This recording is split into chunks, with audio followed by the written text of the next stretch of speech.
Vamos a esos indicadores de manera muy particular y vamos a arrancar con el tema de educación. De hecho, la primera foto que tomaron fue este asunto y uno ve que el distrito ha invertido unos millonarios e importantes recursos en el tema de la infraestructura educativa. Y uno ve también y escucha muy interesante eso, que hay pelados de grado 11 de escuelas públicas con muy grandes, muy buenos puntajes en las pruebas saber, lo que uno, y en mi época llamaban las pruebas CIFES. Sí, la mía bien, también. Eso habla bien de la ciudad en términos educativos, pero hay rezagos evidentemente. ¿Cuál es esa radiografía en términos de educación en la ciudad? Nosotros con el módulo de educación o con al evaluar el aspecto de la educación en la ciudad, quisimos ver como una especie de trayectoria de los estudiantes a lo largo del sistema educativo. Lo primero es que Cartagena es una de las ciudades que está liderando la ampliación de cobertura, y eso ¿qué es? Antes en los colegios oficiales solo se recibían estudiantes desde los 5 años, es decir, 5 años hasta 16, 17.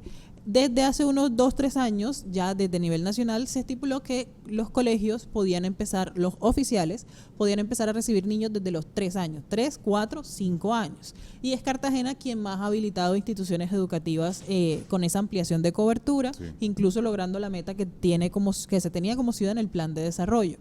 Eso es una primera situación, pero cuando empezamos a ver esa trayectoria de los estudiantes a lo largo del sistema educativo, vemos que hay varias fracturas.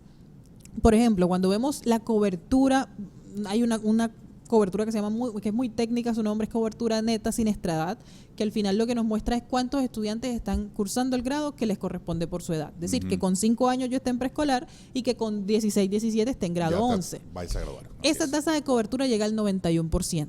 Se ha mantenido así, estática, en los últimos años. Desde 2023 se mantiene alrededor del 91. Está bien, pero debería estar mejor. En el 100. En el 100, correcto. Ese debería ser el objetivo. Más allá de lograr el 100% inmediatamente, es lograr movilizarla, porque está estancada en la ciudad.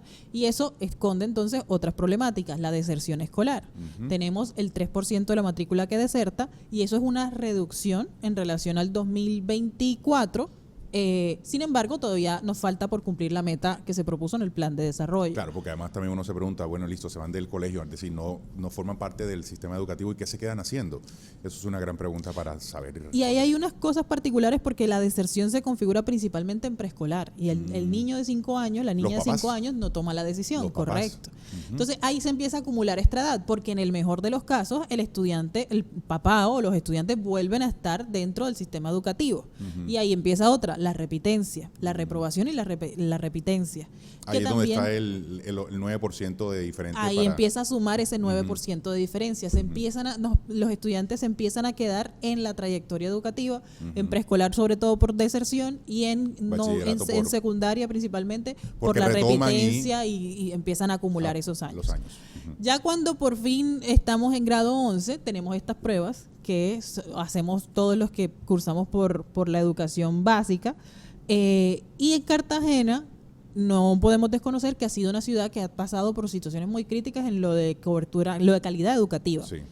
Cuando revisamos, solo quedándonos los datos oficiales, más del 60% de instituciones, casi el 65% de instituciones educativas oficiales, hace 3 años, en el 2023, estaban en el nivel más bajo de las pruebas, el D, la clasificación más baja.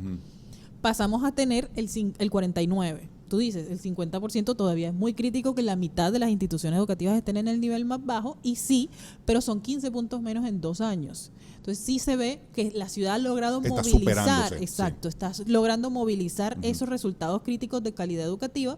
Sin embargo, seguimos en un rezago importante. A la mitad. Indiscutiblemente. Y bueno, y digamos ya de manera conceptual, el hecho de que empiecen a tener mayor preponderancia en esas pruebas, a ver, eso es un logro importantísimo, aunque y uno escucha colegios tradicionales como el Soledad Costa de San Pedro, por ejemplo, conocido mejor como la femenina. Eso es, digo, uno puede decir, se puede. Sí, correcto. Se puede. Y se puede, y se está mostrando que en otras instituciones también se puede, porque incluso hay colegios rurales que están teniendo un muy buen comportamiento en esa evolución, aunque todavía estamos con muchísimas oportunidades de mejora. Y rápidamente, el estado de la infraestructura educativa, que sigue siendo un dolor de cabeza para la ciudad. Muchos colegios, recientemente estaba en el Fernández Baena y yo decía, este colegio es magnífico, es muy lindo, además que tiene una arquitectura de época pero evidentemente muy descuidado. Está dentro del listado, dentro de los que le van a ya meter una plata, pero es un hecho infortunado que a Cartagena su infraestructura educativa haya llegado a ese nivel. Sí, cuando confirmamos con información que la Secretaría de Educación construyó un índice que habla de las necesidades de intervención de las instituciones educativas y se habla del 85% de instituciones educativas con alguna necesidad de intervención, que igual eso soporta esa apuesta que hoy tiene el plan de desarrollo, no solo de construir más colegios, sino de mantener la infraestructura de mejorar educativa. la que existe. Correcto, la existente. Cuando revisamos instituciones, vemos que las que están en situación más crítica de acuerdo a ese índice están incluidas dentro de los planes de intervención que tiene el distrito, entonces tendremos que esperar el efecto de esas intervenciones para conocer cómo mejora el estado de la infraestructura.